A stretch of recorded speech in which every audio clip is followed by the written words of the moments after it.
드리는 온라인 예배 시간이에요. 오늘도 멋진 예배자가 되기 위해 함께 준비해봐요. 주변을 깨끗하게 정돈하고 단정한 옷으로 갈아입어요. 성경책과 찬송가, 헌금을 준비해요. 누워있거나 간식을 먹지 않도록 약속해요. 바른 자세로 예배에 집중해요. 찬양 시간에는 기쁜 마음으로 일어나서 찬양해요. 성경 말씀은 큰 목소리로 함께 따라 읽어요. 설교가 끝나고 기도 후에는 큰 소리로 아멘해요. 아멘. 준비한 헌금은 따로 적은 통이나 성경책에 모아두었다가 교회에 출석할 때 드려요. 광고도 잘 듣고 기억해두세요. 한 주 동안 오늘 배운 말씀을 따라 살기로 약속해요. 그럼 예수님과 함께 기쁘고 행복한 예배 시간이 되기를 바라요. 하나님, 저희가 예배 드리러 유아부에 왔어요. 아직 어리지만 은혜를 내려주시고 예배 드리는 동안 성령 충만함을 허락해 주세요. 천사들을 양 옆에 앉혀주세요. 하나님의 음성을 듣는 예배 시간이 되게 해주세요. 예수님의 이름으로 기도합니다. 아멘.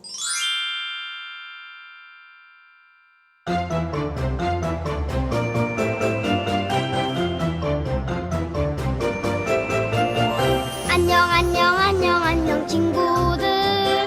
안녕 선생님. 예수님과 함께해요 친구들. 예수님과 함께해요 선생님. 안녕 친구들. 안녕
손 모아 바르게 앉아 예배 드려요.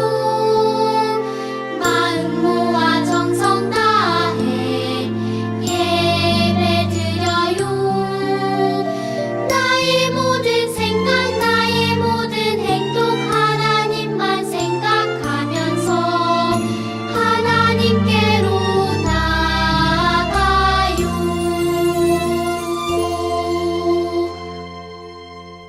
자, 손 모으고 눈 감고 기도드리겠습니다. 하늘에 계신 우리 아버지 하나님 감사를 드립니다. 우리 유아부 친구들 이 자리에 모아주시고 또 아버지 하나님 예배할 수 있도록 인도해 주심에 감사를 드립니다. 이제 코로나가 많이 수그러들어서 우리 친구들이 어린이집도 잘 가고 교회도 이제 마음대로 나올 수 있는 그런 또 환경을 허락해 주심에 또한 감사를 드립니다. 우리들이 정말 이 봄날과 이 하나님 주신 좋은 계절들을 만끽하면서 지낼 수 있게 해주심을 또한 감사를 드립니다.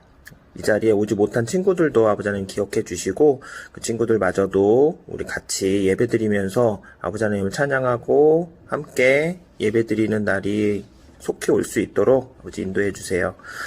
우리를 위해 말씀을 전해주시고 봉사해주신 우리 선생님과 사모님 모두들 아버지 하나님께서 기억해 주셔서 언제나 건건하게 아버지 하나님 찬양하고 예배할 수 있도록 인도해 주시고 우리 학부모님들 우리 엄마 아빠들에게도 아버지 복에 복을 더해 주셔서 우리 친구들이 정말 행복하게 예배드릴 수 있는 우리 좋은 유아부가 될 수 있도록 인도해 주시옵소서. 오늘 하루도 은혜 받고 기쁘게 예배드리면서 지내는 하루가 될 수 있도록 인도해 주시길 바라며 예수님의 이름으로 기도드렸습니다.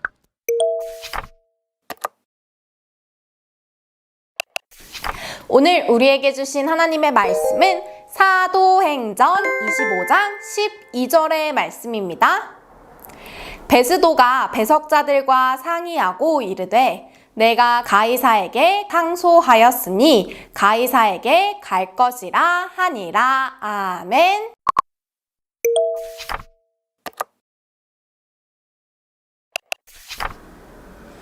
바울은 여전히 가이사랴에 붙잡혀 있어요. 그동안 가이사랴를 다스렸던 벨릭스 총독이 물러나고 베스도가 새로운 총독이 되었어요. 바울을 미워하는 사람들은 새로 바뀐 베스도 총독에게 바울을 예루살렘으로 보내라고 말했어요. 하지만 사실 그 사람들은 바울이 예루살렘으로 가는 길에 바울을 붙잡아 죽이려는 나쁜 마음을 가지고 있었어요. 베스도 총독은 그걸 허락하지 않았어요. 하지만 사람들은 자꾸 베스도의 마음을 어지럽게 했어요. 베스도는 바울을 불러서 예루살렘으로 가서 재판을 받는 게 어떻겠냐고 말했어요. 베스도의 말에 바울은 이렇게 대답했어요. 저는 로마에 가겠습니다. 로마의 황제에게 재판을 받을 것입니다. 저는 누구에게도 잘못한 것이 없습니다. 저를 로마로 보내주십시오. 바울의 말을 들은 베스도는 어떻게 해야 할지 사람들과 의논했어요. 결국 베스도는 바울에게 바울의 뜻대로 로마에 가서 재판을 받으라고 했어요. 한편 오랫동안 감옥에 갇혀 지내는 바울을 안타까워하는 사람들도 있었어요. 게다가 바울이 로마의 황제에게 재판을 받겠다고 고집을 부리자 걱정하며 이런 생각을 했어요. 바울이 로마로 가겠다고 하지 않고 그냥 이곳에 남아있으면 언젠가는 풀려날 수 있을 거야. 바울은 잘못한 게 없기 때문이지. 그런데 왜 바울은 로마로 가려는 걸까? 사람들은 바울이 로마로 가려는 것을 이해하지 못했어요. 중요하지 않다고 여겼어요.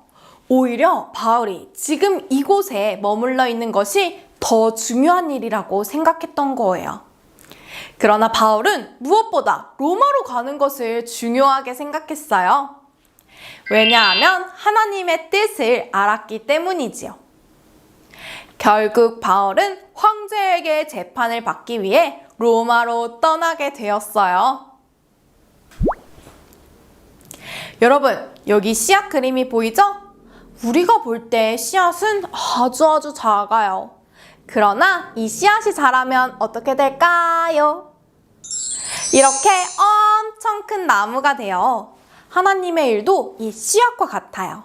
사람들에게는 작고 중요하지 않은 것처럼 보이지만 하나님이 하나씩 하나씩 이루어 가시면 크고 대단한 것이 된답니다. 어린이 여러분, 바울이 로마로 간 뒤에 어떤 일이 일어났는지 아나요? 바울은 로마에서도 비록 죄인이었지만 하나님의 말씀을 열심히 전했어요. 시간이 흐르자 로마에도 하나님을 믿는 사람들이 늘어났어요. 더 놀라운 건 로마가 다스리고 있는 다른 나라들에도 하나님의 말씀이 전해져서 여러 나라의 사람들이 하나님의 이야기를 알고 예수님을 믿게 됐다는 거예요. 하나님의 말씀이 전 세계로 퍼져나간 거죠. 하나님의 일을 중요하게 생각했던 바울을 통해 여러 나라에 하나님의 말씀이 널리 퍼지게 된 것이랍니다. 하나님은 하나님의 일을 중요하게 여기는 사람들과 일하신답니다. 그것을 알았던 바울은 작은 것처럼 보이는 일에도 목숨을 걸었어요. 로마로 가는 일을 절대 포기하지 않았던 거예요. 우리 어린이 친구들도 하나님이 원하시는 일이라면 바울처럼 최선을 다해야 해요. 하나님께서 우리와 함께 놀랍고 멋진 일들을 해 나가실 거예요. 함께 기도해요. 하나님, 하나님의 크신 계획을 바라보고 이루어 갈 수 있게 우리 안에 믿음과 사랑을 부어주세요. 예수님의 이름으로 기도합니다. 아멘.